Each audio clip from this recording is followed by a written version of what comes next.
What's up, guys? My name is Miko and this is Jokes and More Podcast, baby. A show where we talk about Jiu-Jitsu, life, and everything in between. We are capturing the magic moment after a hard Jiu-Jitsu training. If you don't roll, you don't know.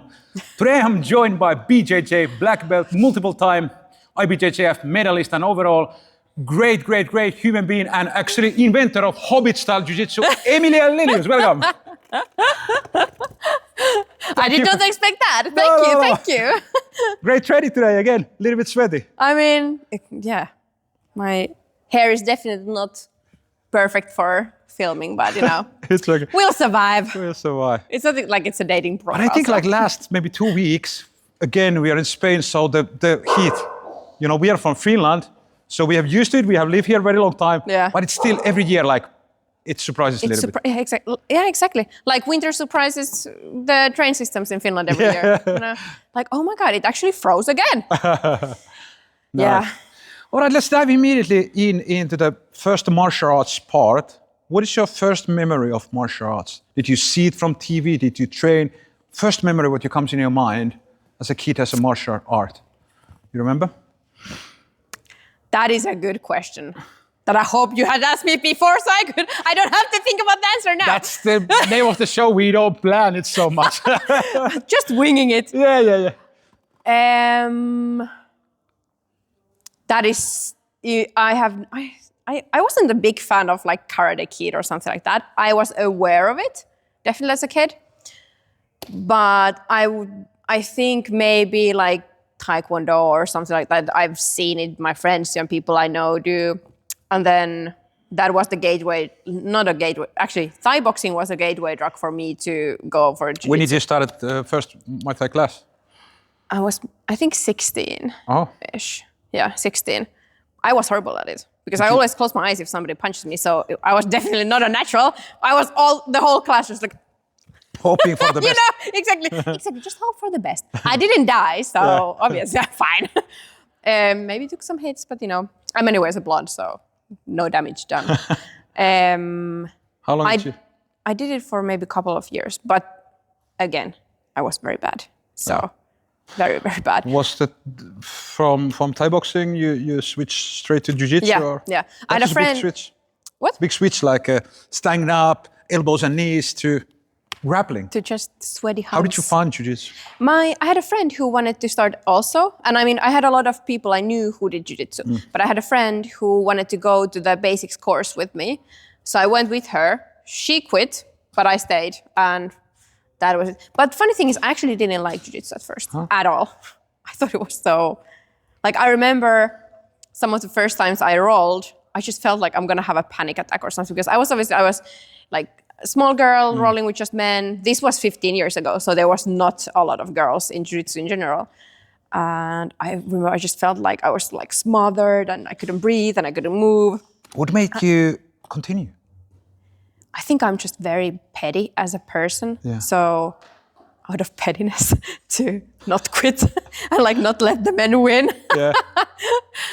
No, I did find the techniques and that part interesting, and I do think that every girl should do Jiu-Jitsu for safety.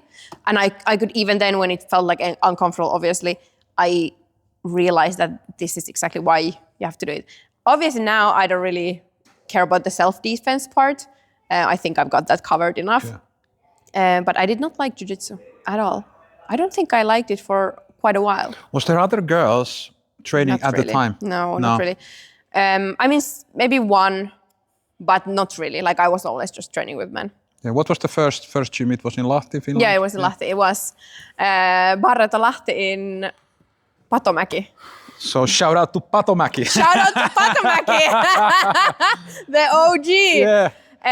Also, they're not Barreto anymore, but that's where I started. And I had a Brazilian coach there who, like, he saw something like in me. And like encouraged me to compete and everything. And he's actually, like, he went back to Brazil and everything later, but he did come with me to Copa Podia, which was cool. Like how do you say, like circle comes together. What is the saying? Yeah, I know what you mean. You know what? You know what I mean. Circle closes, I don't know. Yeah. So it was really cool because I had nobody to come with me to Sao Paulo for Copa Podio. And As a blue belt? Well, I was brown belt actually. brown, oh, it's already brown belt, yeah.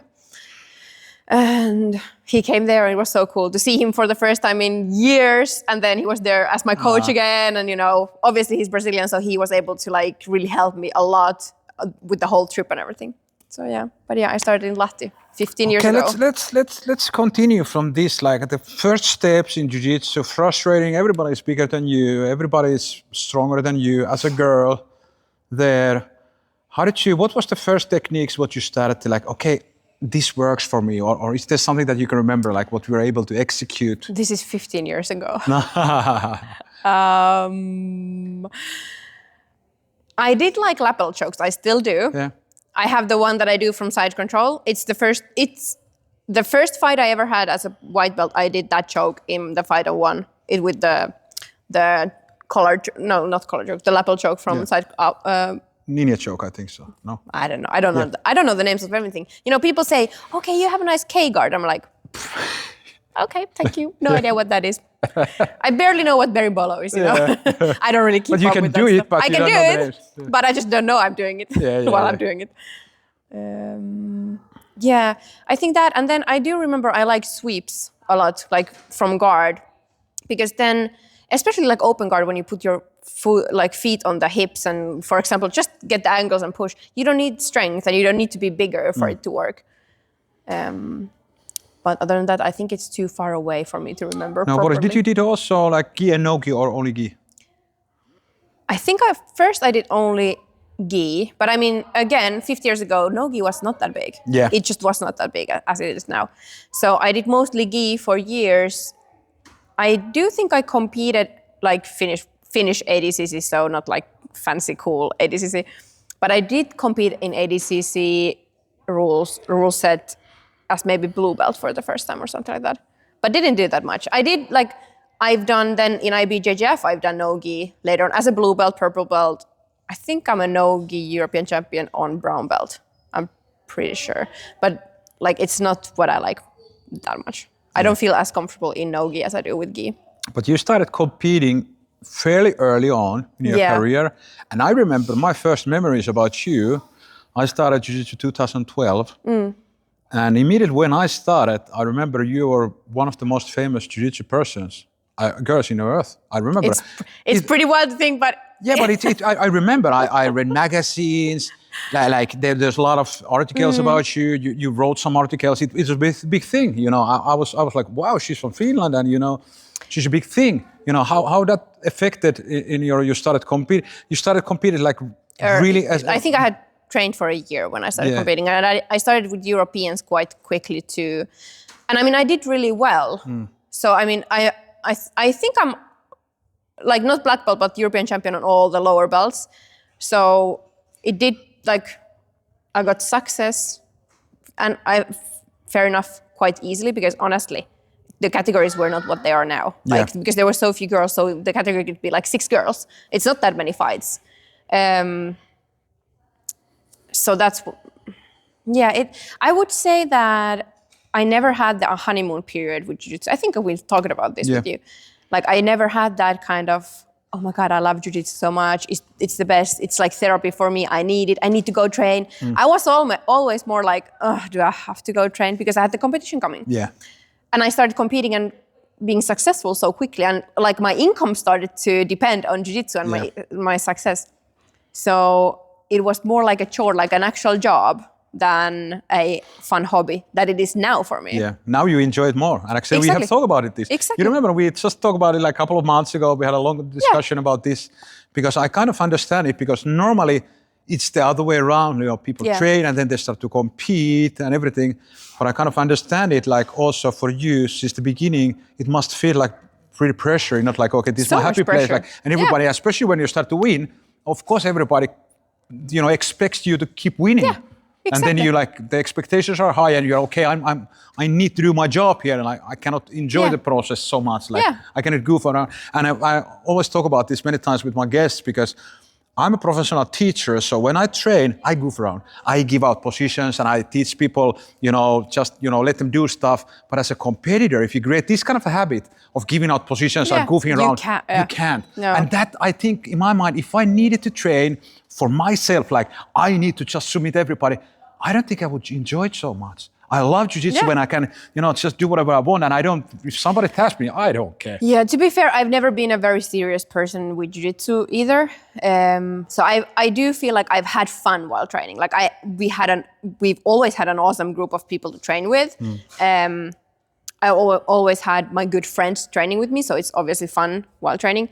But the real goofiness has only now started, basically. Because now, after quitting competing and then having my son, I'm not gonna compete anymore.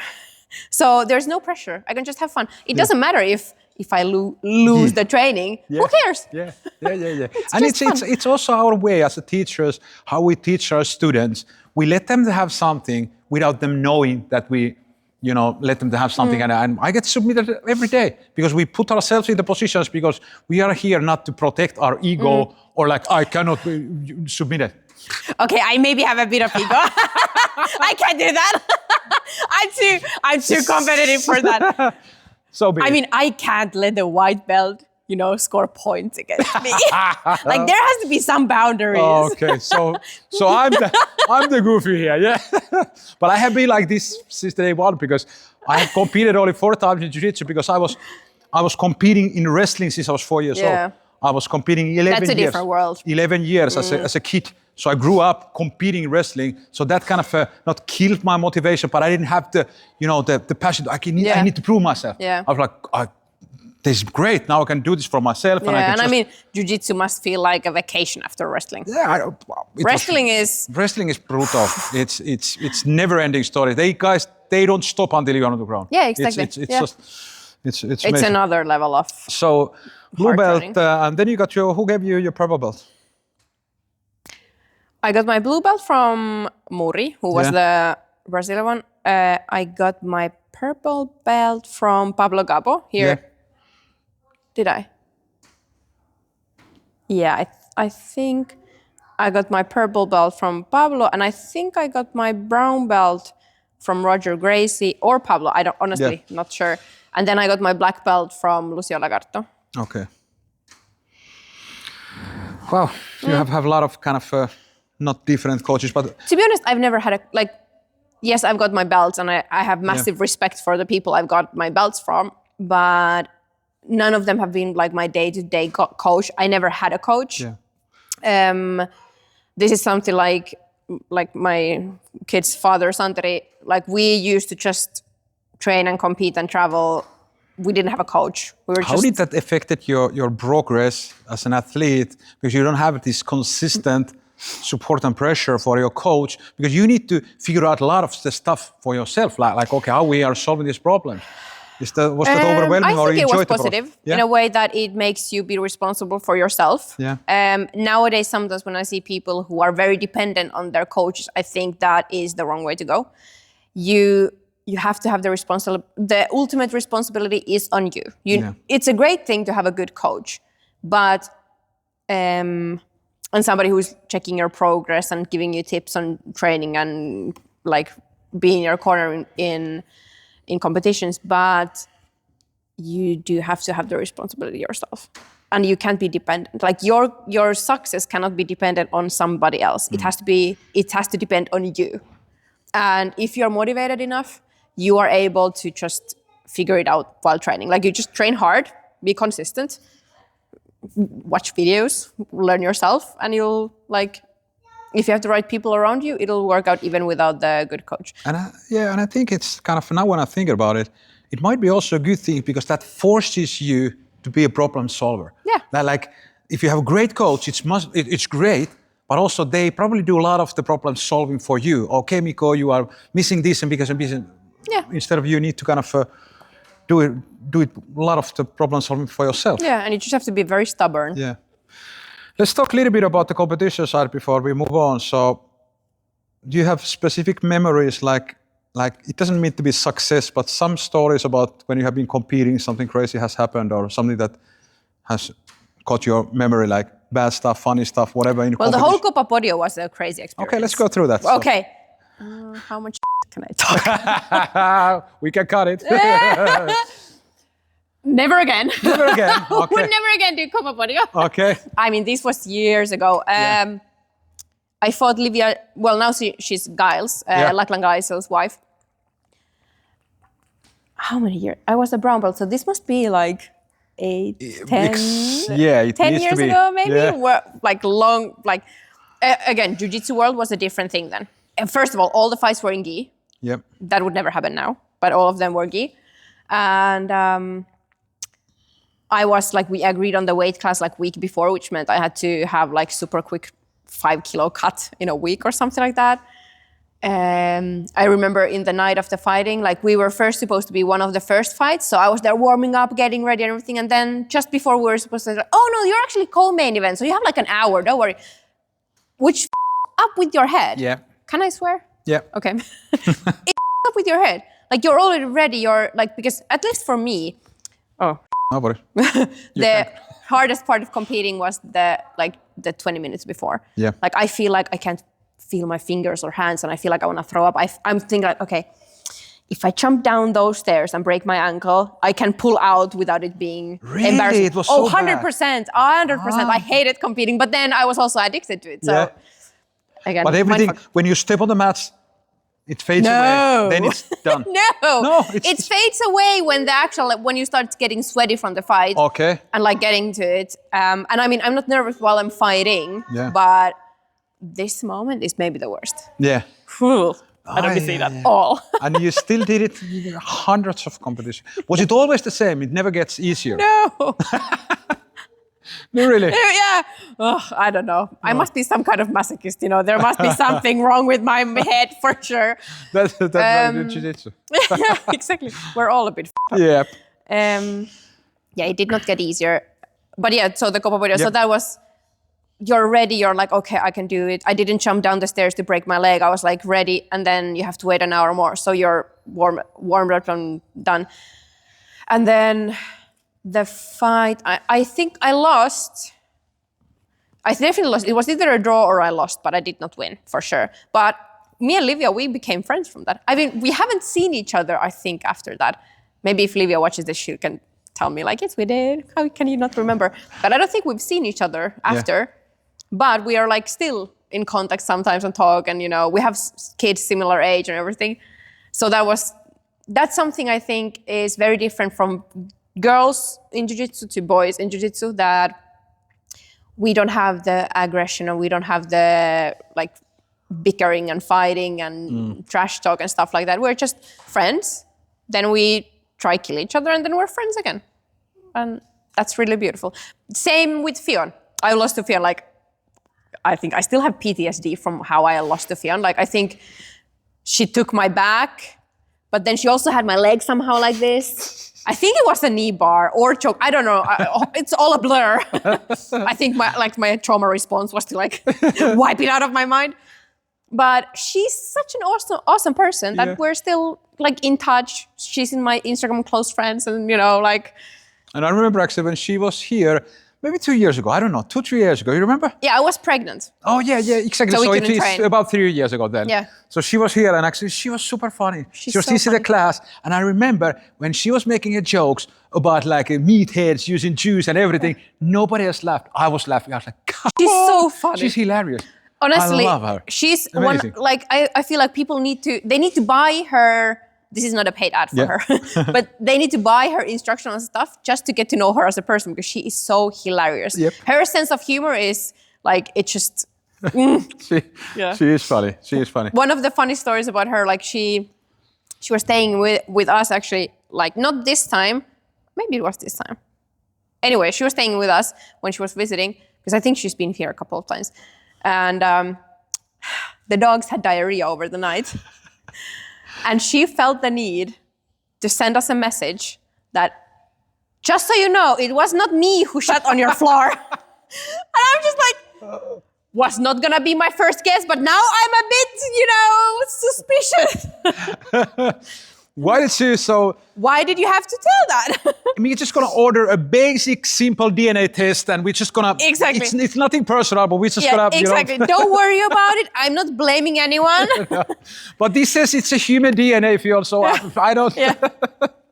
Like, of course, it was the dogs. There was like, just, we had 2 big dogs at the time, and they both had horrible diarrhea.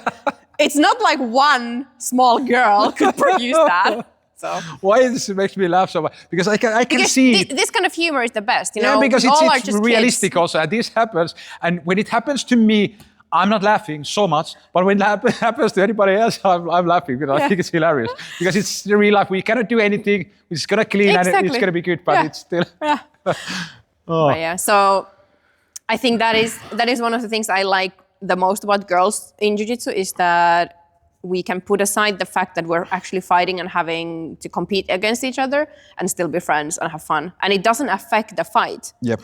Like it doesn't, you can still have a really good fight and still give your best and like try to kill each other. But after that, you're just friends and go visit each other. That's and cool. on your floors. Yeah. We know it was you. But overall, like as a girl in Jiu-Jitsu, as a woman in Jiu-Jitsu, has the times changed in training wise? Yeah, definitely. Because there's so much more girls now. Yeah. The competition scene is so much more competitive now. Like it's so much harder to be on top than it was when I was still competing because there's so much more girls. Also, the training has become more professional and like people think more how they train and how they eat and everything. Whereas, like I remember cutting weight with just eating tomato soup and thinking it's fine, it's not. You can't or like licking a ice cube because you're thirsty and that's fine. Most of the people don't do stupid things like that anymore. So it's gotten more professional. I also think the downside of that is that it's harder to make a living out of it than it was when I was still competing because there's so much more more people who have the same merits as you and are cute and So when I was competing, I would say I had it relatively easy because like there wasn't that many girls who, for example, spoke many languages. But you are still winning. I think still you wouldn't be able to do all of what you did if you wouldn't be still winning, even though you're pretty and everything, whole package, but you are still winning, you're doing good. Yeah. But I mean, other people have that kind of merits too. Like people do have, like everybody's some kind of European champion, basically. So it is harder now for girls to make a living out of it, I would say. But then again, social media is bigger now. I feel like one of the reasons I was able to make a living out of it was that I was one of the first to really utilize social media. Yeah. And I had I made a lot of collaborations and paid ads and stuff like that before it was regulated. Yeah. So I didn't have to say anywhere that it was a paid ad, basically. Yeah. And before there was a lot of other people in the scene doing the same things. So I was able to capitalize on that and make good money out of it. I remember actually. And when I started to train with this gym, I think it was 2016, 17, actually pretty early when this started. I remember like you were back then, you were posting a lot and you did a lot of stuff. And actually I look up to you because when I started my social media, I didn't have any goal I want to grow, but I was just admiring like you're so active and doing stuff. And I was like, okay, I maybe want to do something that I can promote something and maybe get paid. I was impressed what you did. Yeah, because you are I'm going to send you an invoice later for like profit. Make it big. What is the biggest mistake what guys do when they train with girls? Is there a big list? No, of course, no. Men are perfect, I would say they're related, but so ego and then using just force, but they're related because if you have a lot of ego, you are gonna use anything you can to win. If you're just like a lot of even white belts big white belts could just hold me down. But who does that benefit? Yeah. Nobody. Like what's the point of rolling if you're just trying to make sure you don't lose to a girl? But I would say it's hard to say now because honestly, I feel like at our gym, it's not like that, and I'm happy to roll with anybody, basically. So men are very, very used to rolling with girls and higher level girls because we have multiple black belt girls training. So, but yeah, definitely ego, like not being able to handle the fact that a girl can be better at something so physical as jiu-jitsu than them. And then they just have to then they end up hurting the girl. Yeah, and they just try to muscle up. Yeah. But I think it's like you said, I think it's like the mental stage when you have your ego, and if you have your ego online and you don't have any ego, it really doesn't matter. I have always trained with girls, like I train like same way than guys, but I'm just, overall I'm pretty cool guy and I don't have any ego. So I think that's natural. And actually this gives us a nice bridge what we can start to talk, because I remember that when you got pregnant, I was the last person who you rolled before you went to give birth. Oh! And you remember you had this big belly and we were rolling. Everybody was watching like what they're doing, but we were still rolling. And I understood like if I make a sudden move and you, for example, land on your belly, not good. Not good. Not good. But we were rolling still, and I remember it was super fun. And we decided, you remember, because we were like, what position we can do? And we were like, okay, you need to be on top. Yeah. So I was in De La Riva at the bottom, and you're with the belly like on top of this. It was so hard to balance because I'm like squatting, trying to pass or something. I'm like, whoa! I was there moving already. So let's so talk about cool. the pregnancy and training and everything. So first of all, congratulations, you have an amazing son. Yeah, he's the best, objectively. Not being, biased at all. No, just the he's best. the best. He's running around here actually at the moment. So, but he's amazing. And how that changed? Actually, that changed quite a lot. And I remember you were a little bit of taking time before you came back. But walk me through a little bit of the process, getting your son and then getting back to training. And how was that mentally? How did you feel? Well, the problem was that my son hated sleep. That was the issue. Okay. He did not like to sleep. I do like to sleep, so it didn't really match. There was a communication issue maybe. Yeah. Because like on a good night, he slept 2 or 3 hours. And then woke up again, and then again a couple of hours, or 1.5 hours, or 40 minutes, So when your sleep is for I think that was his first 18 months.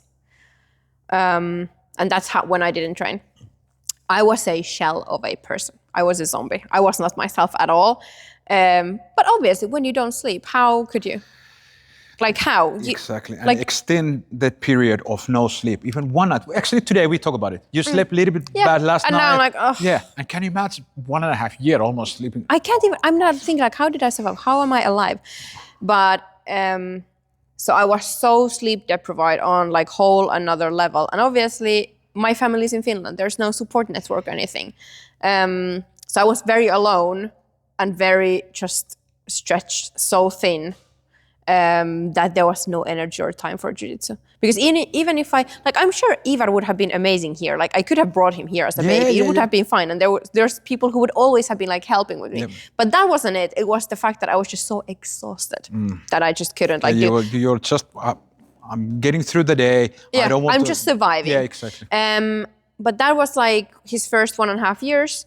Then he started to sleep better. I started to feel better little by little. I went to Finland for summer. And then when I came back from there, I started to train. Because then I felt like I had few months of good sleep. I was ready. Then I came back, and that's it, yeah. How was the coming back at the first race? Horrible. I can feel, because jiu-jitsu is amazing. But the thing is, if you are, let's say we are not training 1 or 2 weeks. We had black belt, but still, when we come back, we are, little bit, and it's my body went through so much change because I gained a lot of weight, and my abs were basically, because I'm quite short, and he was a big boy, and my belly was massive, so my abs went from here to all the way to the sides. So when I started jiu-jitsu, I went in the garden, tried to lift my legs. I'm like, okay, my abs don't work. All right. Whoa. Stuff like that, and you can't move. Your brain tells you okay, do this and this and this, and your body is just 3 steps behind.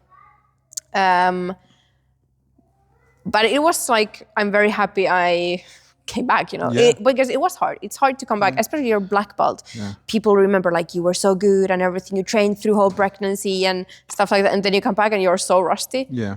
That it was mentally difficult, but it was mentally difficult basically 2 minutes. And then it was okay, I know this. I'll manage. I'll get my cardio back. Yeah. And now in some ways, I feel at the same level as I was before pregnancy, or even better at some stuff, because I'm just so much more relaxed. Do you think it's a good idea, and for all the other girls who are pregnant and they're like, should I train, should I not train, not jiu-jitsu, but overall, like just keep yourself active during the pregnancy? Yeah, 100%. Yeah. I would say, and this was like, I got a lot of questions about this when I was training with my belly. If you've done jiu-jitsu for a while and it's very comfortable for you to do, and you know your body well, you know your training partners well, everything, definitely keep doing jiu-jitsu. Obviously, you have to only pass the guard once you get to a certain point, that you have to be very careful and stuff like that. But for me, that's what my body knows. That's the workout, the training my body knows best, and I'm most comfortable doing. I'm not comfortable going to the gym or going running or stuff like that. I'm comfortable sparring and doing jiu-jitsu. So that's also where I felt the most safe. Mm-hmm. And it is a great full body workout, going in low squats while you're like passing and all that. It's great mobility training. I did go to the gym also, like I did some like basic weight training, like deadlifts and stuff like that. I couldn't really run because I got contractions quite early on if I tried to run or even walk for long times. But my last round was on my due date, I think. Like we trained on my due date. Ivar did go, he was like week late to be born, but my last roll was on my due date. You had a big belly, I remember. It was massive. And actually in that moment, of course, because we are both pretty good, so we know that we can roll safely, but still like afterwards, I was thinking about, we really need to trust each other and like the trust has to be crazy to be able to train, because like when you think about a newborn, they're so fragile and that's here. Yeah, and it's the biggest one, so it's like if I do a crucial mistake, I don't even want to think about it. You don't even want to think what could happen. Yeah. But that's why if you train while pregnant, you have to really be very picky who you train with. Yep. And be very good at telling your boundaries. Like you have to be able to assert yourself and say, this is not okay, or stop right away if you feel unsafe. And don't like you push, cannot be a people pleaser. Maybe I try to do, no, you need to be sure, okay, this is safe and this partner is safe and, you know, I found my position and everything is going to be. But I think also that affects the baby, like when you're active during your pregnancy, I think that... I've tried to find it. I know I read it while I was pregnant, but about a study where like whatever the mom does, basically the baby does. So if I do something that is cardiovascular, the baby's cardiovascular system is getting better because we have the same... cardiovascular system. So if you get sweaty, basically, if I get out of breath, the baby is getting out of breath. If I train and, for example, I run, the baby is getting the cardio benefits as well. If I train jiu-jitsu, the baby's, like, the heartbeat is gonna go up and everything. And there's been studies about like muscle memory. So what mom does, it affects the baby's muscle memory. And obviously it doesn't have to be that, and it's subjective and it's not science exactly, but in Ivar I definitely see that. Yeah, he's really active and naturally kind of understands the directions, so much front rolls, back rolls, like just, you know, naturally going around. Yeah, like he was a baby when I started to really bring him to the gym. He was about like 1.5 years old. Yeah. When I started the jiu-jitsu classes for the babies first, now that I remember. Yeah, that's how I came back first actually. I started the baby jiu-jitsu classes. I remember actually, that was the first ones. Yeah. And he's very natural, like all the movers, like shrimping and everything, he's very good at doing that. So I think there's definitely a basis on that the baby is getting the muscle memory from mom.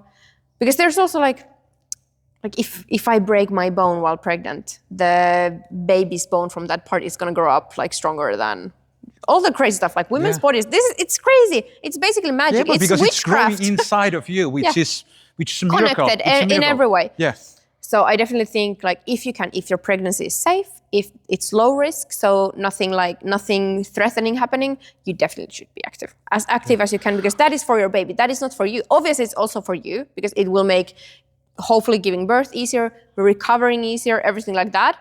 But it's for the baby. When you're training, you are giving the baby the best start. Because for example, the cardiovascular system, if something happens during birth and the baby has lack of oxygen, that can have massive impacts on the baby's quality of life for the rest of their life. But if their cardiovascular system is better, they can handle lack of oxygen better. just like some person who is in really good shape, you can handle a lot more as an adult than somebody who never does anything. Same with the babies. So I think it is very crucial for women to not be afraid of training while pregnant. And I think and see the also, did that benefits. affect you?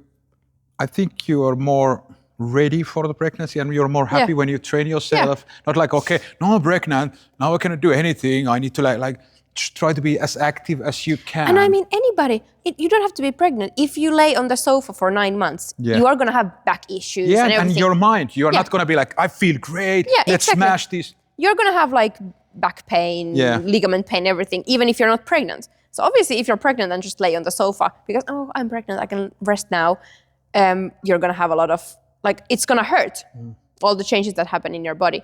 Again, I'm talking only about low risk, normal, healthy pregnancies. If there's any kind of risk elements, it's a whole different thing. And I'm very lucky that I did not have that. And I realized that, like, I'm very lucky that the whole, like, pregnancy was amazing for me. Yeah. I felt really good. I had a lot of energy. Only in the beginning, I had like nausea and like I was super tired. But like everything went really well. Birth went to hell. Like that was another thing. Yeah. But the pregnancy as a whole was a great experience. Like it was very easy on me, I would say. Okay, let's talk about when you came back after pregnancy. I remember the Jiu-Jitsu for toddlers. You remember you started to do these classes for very small kids. So how was that and how that played out? You remember? Amazing. The biggest reason was because there was nothing for little kids. Like I felt like Ivar, he was so active, like he needed something. So, but there was nothing for 1-year-olds. And he was like 1 year, maybe 4 months when I started.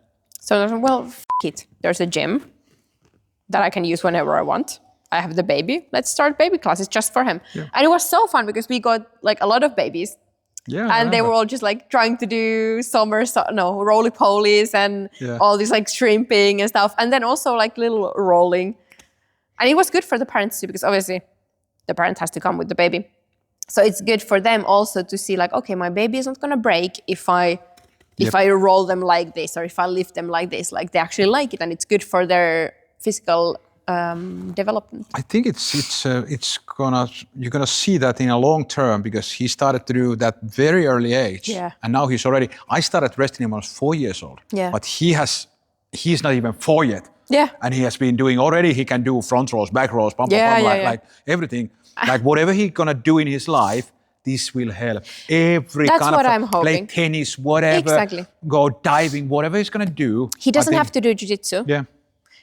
But this will doing jiu-jitsu as a little kid will give him a great base for anything he wants to do. I agree. Same as if he did gymnastics, that would be the same. Yeah. Great base for anything. That's my base. Like my background is gymnastics. And I definitely I know it's helped me a lot.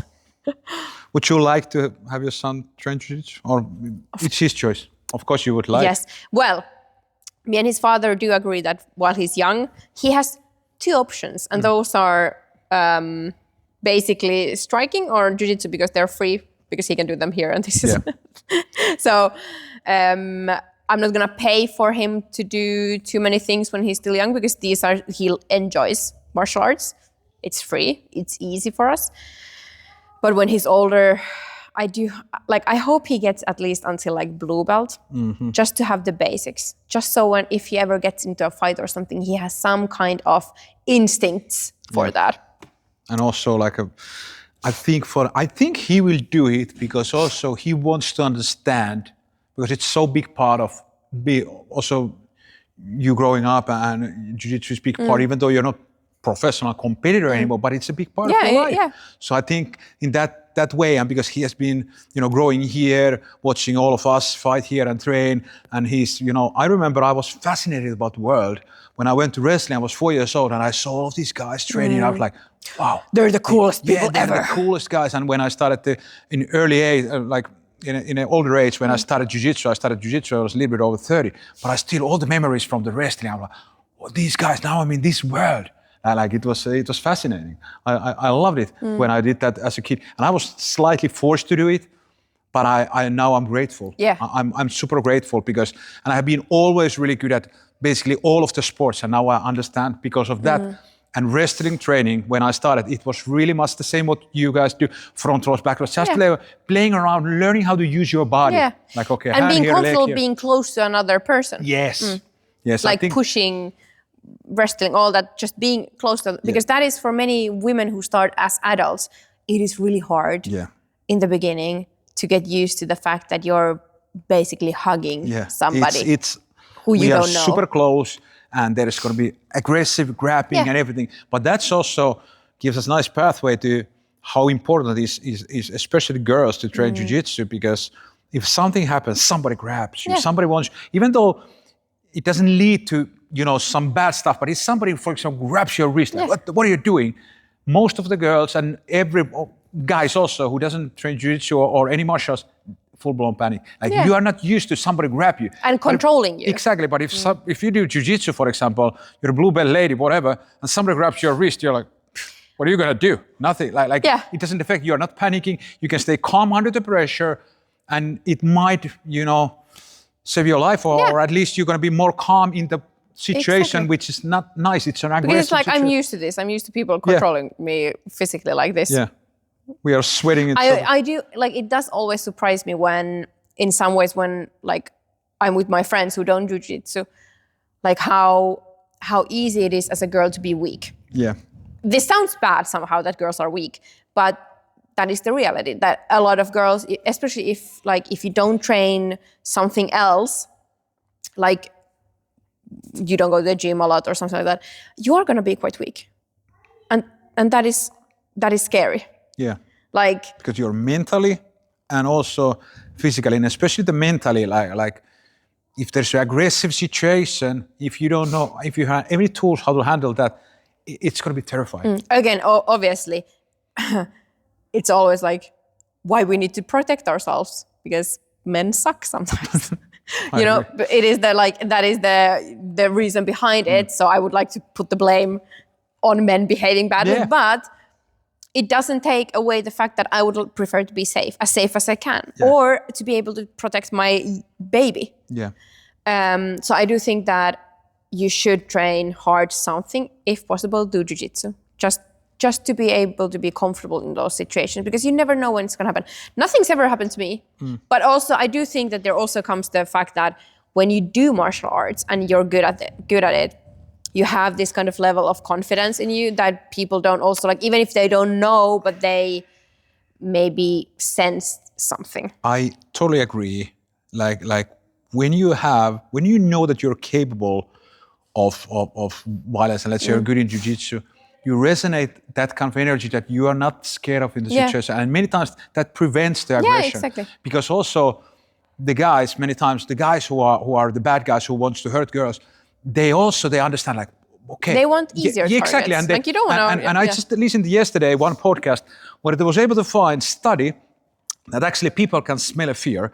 And it was this kind of study. So there were sweat from the skydiver, and then they had a sweat from the person who were in the gym. And they had a group of couple of hundred people, and they are smelling the sweat, and they had this kind of stuff in their brain, and they were measuring everything. Yeah. And when you're smelling the sweat from the skydiver, it spike their resonance, like crazy. So basically you can smell it, but you don't know that you can do it. So this was, because then you don't, when you're not afraid, you're not resonating this chemical, because you are not afraid. You're used to the situation. Yeah. So I think it's... I mean, in ideal world, we wouldn't have to think about how am I going to protect myself? Yeah. How am I going to, do I have my self-defense on point? In ideal world, in the perfect world, you wouldn't have to think about that, because nobody would do bad things to other people. Yeah. But people suck. People are awful. Yeah, people are horrible. Yeah. Yeah. So it's just the reality of the world we live in. And in a perfect world, exactly. But we cannot be naive. We need to understand. And actually, the threat goes. I think the world goes crazier every day. So I think what we are doing, what we are teaching, is more important every single day. And I love the idea that we are, in my opinion, we are changing the world in a small piece by piece, because we are teaching the people, and we don't teach only jiu-jitsu. We teach how to, it's respect and it's everything. It's like the full martial arts way. And I hope to see a lot of girls training and also a lot of guys training, because I truly hope that those guys who train jiu-jitsu they are not the guys who are bullying girls or doing stupid stuff. At least that's what I hope. And maybe I'm naive, but that's what I hope. And most of the people who I know through Jiu-Jitsu, I think they are great. Yeah, I girls mean, and boys. there are some dickheads. Of course, in there is. Jiu-Jitsu, or very high-level dickheads. Yes. But that's kind of in any demographic. Yeah, you yeah, have yeah. dickheads and not dickheads. Yeah, but the percentage is not like super high. Yeah, I hope so. Of course, in all martial arts. And actually, I was teaching when I was in UK. We was traveling to school, and we were teaching self-defense for girls. And I felt like super important. Yeah. Like for them, I was like, great stuff that we can do this. Great stuff, because I understand the stuff that, for example, this class. You might end up in a situation, if one of these girls end up in a situation where they can save themselves because of this, it's worth it. Yeah, So actually that might be something that we should also maybe think about doing here, like super basic. How do you break a grip, or just learn how to react with grab your wrist, like how will we not panic? Like you don't need to do berimbolos, but just super basic, like which direction I'm gonna pull my wrist when somebody grabs you, or what is the distance, which is, okay, I don't want you any closer, how do you react? Yeah. Now, because these are the basic stuff, but somebody needs to like teach them, teach people to do it. I do think that every girl and every parent should want to put their, both kids, boys and girls, but especially girls in Jiu-Jitsu when they're young. Yeah. It's just, because it's not just the self-defense, it's also such a complete package of gymnastics. Yep. Mobility, controlling your body, controlling your breathing, cardio, and weight training. Because especially if you're a girl, your rounds are weight training, because you're training with people who weigh a lot more than you. So just pushing them, creating the distance or anything, that is weight training. Yep. Exactly, and it's a complete martial arts, and also because it's so hard. And I think it's, as a girl, it's even more impressive that when the girls are training, because guys, we are guys, and we think like we are badass and everything, but a girl, because there's guys who wants to beat you, and it's harder to be as a girl in a guy's world. And if you do it for a long time, it just tells you have a specific kind of mind, like you are strong in your mind. And I think that's the mindset what you can, what's very useful in a real life. You know, in Jiu-Jitsu, we fail 1,000 times, we succeed once, but it molds your mind on the way that's going to help you succeed in definitely, in civilian absolutely, life because also. I don't get nervous about many things like that, because when you think about it, you're used to fighting, like competing, which means you go in front of a lot of people and everybody's looking at you and you have to fight. That is crazy. That is crazy. Intimidating, That is so intimidating. Yeah. So after that, having a meeting with your boss does not exactly, They don't try to choke you, hopefully. Exactly. That's where the self-defense comes in. If they try, they will fail. But like, it gives you a perspective also of what is actually worth of worrying and stressing over and what is not. Obviously, it depends on people. People are different. You get worried about different things. This is me who is super nervous about competing. So maybe somebody who is not that nervous about competing is nervous about other stuff. But But there is like many stuff, and also I have had, like, I was in some podcast and they asked me like, what is the one thing that Jiu-Jitsu has taught you the most? And I said, discipline. Like also learning, like I need to work pretty hard so I can gain something. And that's a great mindset. Like, okay, I would love to win a lottery, but probably not gonna happen. So understanding like the work and the reward, like I need to work a lot and I need to put the time and effort, whatever I do, if I want to succeed in life, I need to just, go for it and grind it. And this is great environment to build that mindset. Yeah. To be fair, I don't see myself as a very disciplined person. I'm very lazy. Yeah. I'm as lazy as I can be. Exactly. I'm definitely trying to find how lazy can I be while still like surviving this life. But I get the point. Like obviously I have a black belt. It took years without quitting. Exactly. I competed. It took a lot of guts to do that. Yeah. Now you don't need to, you're still disciplined. You do your work, you have a kid, you have everything, but you don't need to be in that level of discipline when you're a professional athlete. But I think because you're doing that, now you can take it easy. There's no point you to just stress yourself too much. Now you still have it, but it's under control. I wouldn't be this disciplined if I had kind of a choice to not to be, because when I teach very high level, now, and I travel a lot, and I really feel that I need to be the best version what I can every day. Everybody tries to kill me, and I understand it. If I would train lazy by myself, I couldn't do my job. Yeah. You know, in that way, that's why I push myself every day. Definitely. So. I get motivation from white belt tiers too. Yeah, white belts. Oh man, but still, I think it's important that we see new white belts all the time. Oh, because, of course. We all of us, we were white belts. But it's now, and I kind of forget it. Now I don't understand anymore, but because when we started, it was like very hierarchy life. Like when you see so a black belt, old school, and when you see a brown belt, I was like, I didn't, even if the guy or girl was not, you know, a bad person or whatever, but it's a brown belt. I was so impressed. Like, you have a brown belt. I remember being at my first Europeans and I was white or blue belt, and I was just looking, wow, purple belts. Oh my God. But also, because it was like purple belt girls. Yeah. I don't think I had, like, they were just, in Finland, for example, there just wasn't. I think I'm the 5th black belt in the whole Finland. Oh, nice. Girl. Yeah. And the 5 of us, the 5 first ones, we did train a lot together and like be in touch a lot because it was just us, and then like little by little more girls came, and now there's a lot of black belts in Finland, obviously.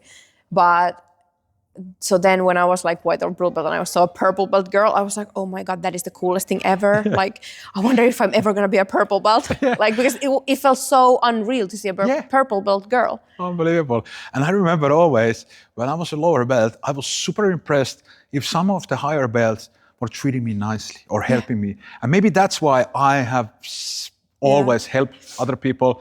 But like I think it's great because we felt that. And I feel like now our white belts and whatever the beginners, we are always helping them. And maybe it's also a big thing for them. Yeah. Now we have done this so long, but I still remember I was so impressed if somebody higher belts really like took a time to help me. I'm not just a white belt. And when we do it daily basis, I think it's important that we really show them like, we want to help you and you need to support to become good at Jiu-Jitsu. So what about your diet? Let's talk about it. So you're a vegan, no meat. How long? I eat eggs now. Okay. But no dairy, no meat. I was vegan for 9 years, 8 years, something like that. And I started eating eggs a year ago. So I don't know. Good. I don't really know any other way to eat anymore, basically. Sometimes if accidentally I get like some milk product, dairy product in my food, I feel like it tastes disgusting. Like, it's not even about me being very hard. Well, I was never a hardcore vegan. I don't think a lot of people knew even that. Like, I did some social media like collaboration stuff where it maybe. But it was not like you're not drumming it like because I don't give a shit about what other people eat. Yeah, because it's not important. But why we're talking about it is because in this case, because you're an athlete and everything, I'm interested about. Well, I got my best results after I went vegan. All right. Yeah, and my weight cuts got a lot easier. Again, of course, you can make the argument that maybe after going vegan, I started to think about food a bit more. So I started to maybe understand like cutting weight a little bit more. So that's why it was easier. But yeah. Yeah, and now you eat eggs. And I have always struggled the idea, because I have a lot of vegan friends, of course, and I always like, why don't you eat eggs? And because I had like, you know that they lay the eggs in anyway. Like they are laying I can eggs. tell you. Tell me.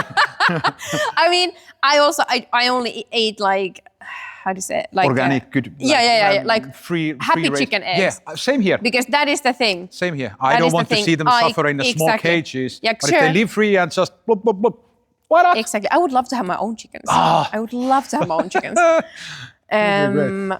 But yeah, so I didn't eat eggs for a long time because exactly that, like, for me anyways, the whole reason was the animals, because I love animals and I don't really want to support all the like factory farming. Yeah, because when they put stuff. in a small cage, and for me even, I don't also like animal cruelty, but also as a, thinking about, when I started to think about, I also eat like free range, like most expensive, unfortunately, those eggs, but also it must be that the quality of the protein in an egg, if it lives freely, you can go there, eat bugs, whatever. Yeah. 100% better than you living in a cage and you get this weird dog foodish thing. Exactly. And you are then making the eggs, so there must be correlation. How do you say? Yeah. Like living free and happy and then just. Yeah, definitely. I think the egg quality. Same as like I would, like if I ate meat, I would definitely eat hunted, like deer, moose, something like that. Yeah. But it's I'm still- not there yet. I don't think I ever will be. I don't think I can. At the moment, I don't think I will ever go back to eating meat. But that is what I would support most. I don't eat red meat. I eat chicken and turkey, but also I eat only like, of course, the most expensive one, but the organic one, because I also believe that I don't like animal cruelty, and also the quality of the meat. I want them to live happy. It's and it's better for both of you, the animal and you. Exactly. But unfortunately, it's super hard to find. Yeah. For example, here, biggest markets, I can find something from Carrefour, but otherwise, like biggest supermarket is. La Cala has amazing organic market every Really? Saturday. I need to go there. That's the place to be. Perfect. Yeah. All the eggs and all the vegetables. And also the vegetables, when they are organic, taste It's totally different. Carrots. That's why now, like, I have a terrace. I have an apartment. Yeah. But in my apartment, I have tomatoes, cucumbers, I have radishes, beets, everything growing because it's so different. I love it. I love it. And I love I mean, it looks like a jungle, but, tastes good. Tell me about your current job. So you work with plants and you're designing the green spaces. Yes. Tell me a little Yes. I mean, I have like 2 incomes now because Jiu-Jitsu is not an income for me anymore. The other one is just me and my laptop. I make websites and I do data collection, ads, marketing, stuff like that. And then the other one is plants. So basically, I figured with my business partner that people can't keep their plants alive, but everybody wants plants. So that's our market. That means that our clients tell me what they want, what kind of plants they like. I design the space so that what plant lives where. I give them the instructions, and I plan the locations of the plants so that they get exactly the right amount of light and stuff like that, like little things, so that they live. Do you enjoy it? Don't die. I love it. Nice. I absolutely love it. I love plants. Yeah. For me, taking care of plants is very therapeutic. Like, I love just watering them, pruning, all that stuff, and just looking at them. For me, it's fascinating because I read some article also that plants, they really, if you play some music to them and show them like love and take care of, they will grow better. How is that possible? It sounds like unbelievable, but then it's like, I feel like, do you have a soul, my friend here? Like, what is this? Should I feel bad about eating salad? Yeah, I don't know. But we need to eat something. Yeah. Oh. Yeah, I love plants. It's definitely like a passion project of mine. Yeah. And I'm very happy I have a really good business partner. So she handles all like marketing, sales, all that. And then I can just be there with my hands dirty. Oh yeah, you do the plan. Okay, yeah. you're here is this plan. And you need to probably plan like, because the sun is shining, okay, this needs to be half shade, this needs to be like exactly this. That kind of stuff. Right on. Do you ever miss competition?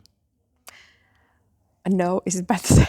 No, I don't. Of course. I mean, yes, the winning. Yeah. Getting up on that highest point of the podium, that is a high you will never experience anywhere else. Or just winning a super fight or winning. It's so addictive. It gives him goosebumps. Yeah, because it's... There is nothing like it. And you can't explain the feeling to somebody who doesn't compete, because you can't explain how good it feels. Because at that moment you feel in a very selfish and self-centered way like you are the best in the world. Yeah. And it's obviously it comes after hard work and a lot of sweat and all the training and everything, and then you win. And it's just you can't explain the feeling. It's something else. Nice. It is something else. But I couldn't do it anymore. Yeah, I don't miss it enough to try, try and chase that high again. And you have a now like different path, but it's still, you're still training and you're still like doing Jiu-Jitsu. And today again, amazing class, you taught the class and you're teaching the class and people were happy. And I love our morning classes because we have a nice vibe. Yeah, we have a super nice vibe here and enjoy. And it's like we can train hard, we can get really sweaty, we can do a lot of rounds, we can do a lot of stuff, but I think it's really important that we enjoy the process. You have to have fun. Yeah. If you don't have fun at the class, what are you doing there? Yeah. You're not going to have motivation. And that's, I think, as a coach also, it's super important to make sure that people are laughing during the class, that it's fun, it's funny, and you're not afraid of poking fun at yourself well or stuff like that.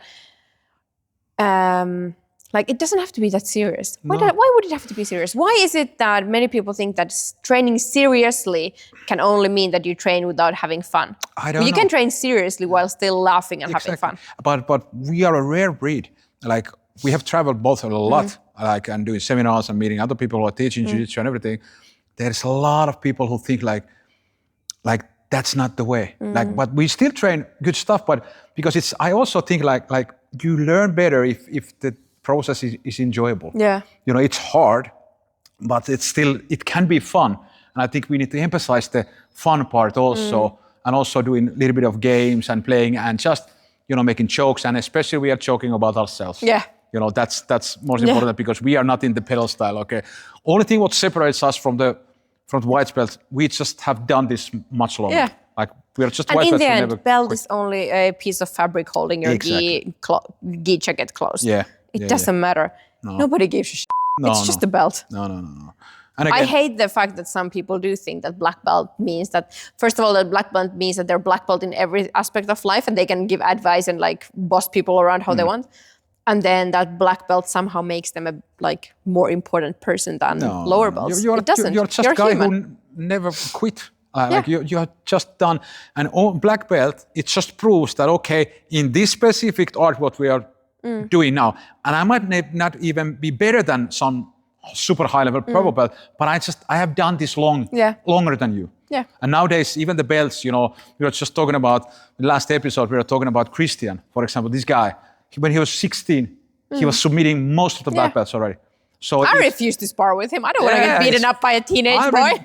That was amazing. When they came here, I was goofing around with them at maybe 1.5 years when he was training with us. He started to submit us all, and I was like, but also as a coach, I'm the coach. Also, in my mind, I love the idea that my students become better than me. And these guys who we train. You're a better person than me. Yeah, for me, because there's no competition side, I truly want, you know, help other people to grow. And it's just nice to see. But of course, it sucks when they start to submit you. But it's a process which I also enjoy. And I talk so much to them doing it all around, so it's okay.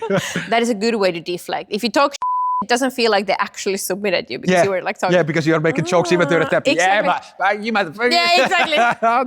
Are you serious? I am kind of way. Yeah. What is next for Emilia? What is your big dream? What do you want to come when you grow up? I want to have a garden full of plants. Of course. I want the chickens. Oy. I want the chickens. Yeah.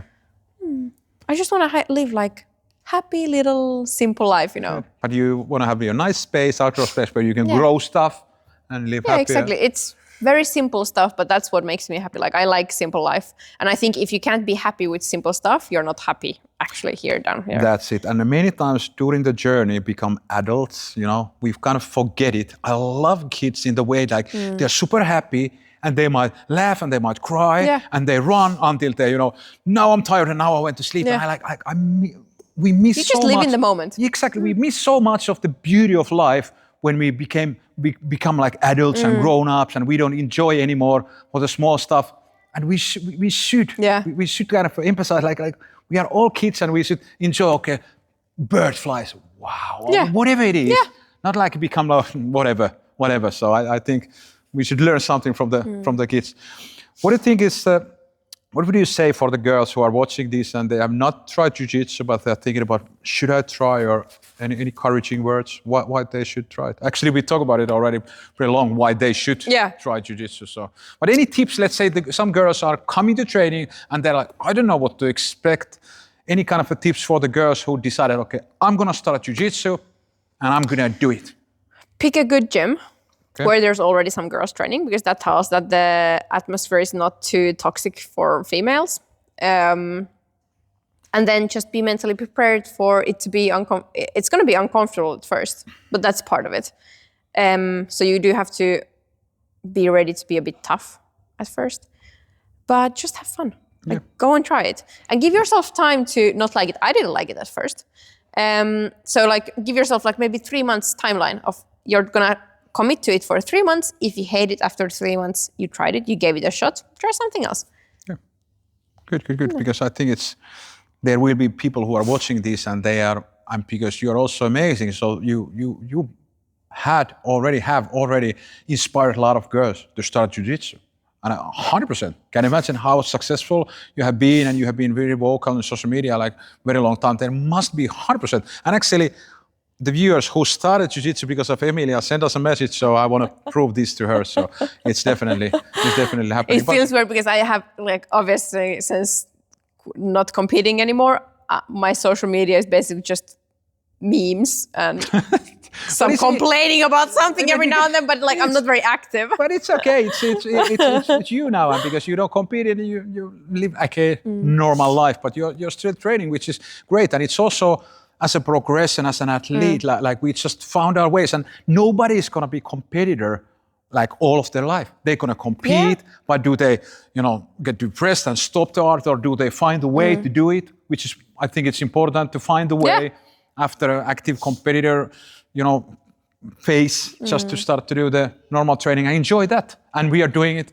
And you and me, we have been talking about this already before, and you said like you enjoy jiu-jitsu now much more because it's fun. And I'm actually now happy to come to training. I'm not like, again training. Can you imagine how long you needed to do this before? But again, because it started so serious, like you became so good, so okay, you're gonna compete. You're not here for the laughs. Yeah. In early days, but also maybe that was needed to be done like that, so you could get I the don't success. regret anything, and now I can have my honeymoon with jiu-jitsu. Exactly, and still you have the super good jiu-jitsu and all the movements. They are there, so you can still now you can have fun and you're good. Come on, that's the best. That's the best. Do you have any specific subject still that you like to talk or share with us? Anything about your business or being a mom or anything specific? Can't think of anything. Good. I mean, we've talked pretty extensively. Exactly. But yeah, all the girls there go train and just start it. I think that's the most important thing. Just start it, and nobody's good at it. Yes, and it is priceless when you beat up a man. It is priceless. Yep. Like that is a high you want to chase. So that is good motivation for training. All right, I think we are done. I'm gonna let you go. I sound like the worst feminazi ever. No, you're amazing, Emilia. Like, I do like men. Me too. Oh, no, sorry. All right, guys, here we go. Go train, keep smiling, and remember, jiu-jitsu never dies, baby. Boom. Woo.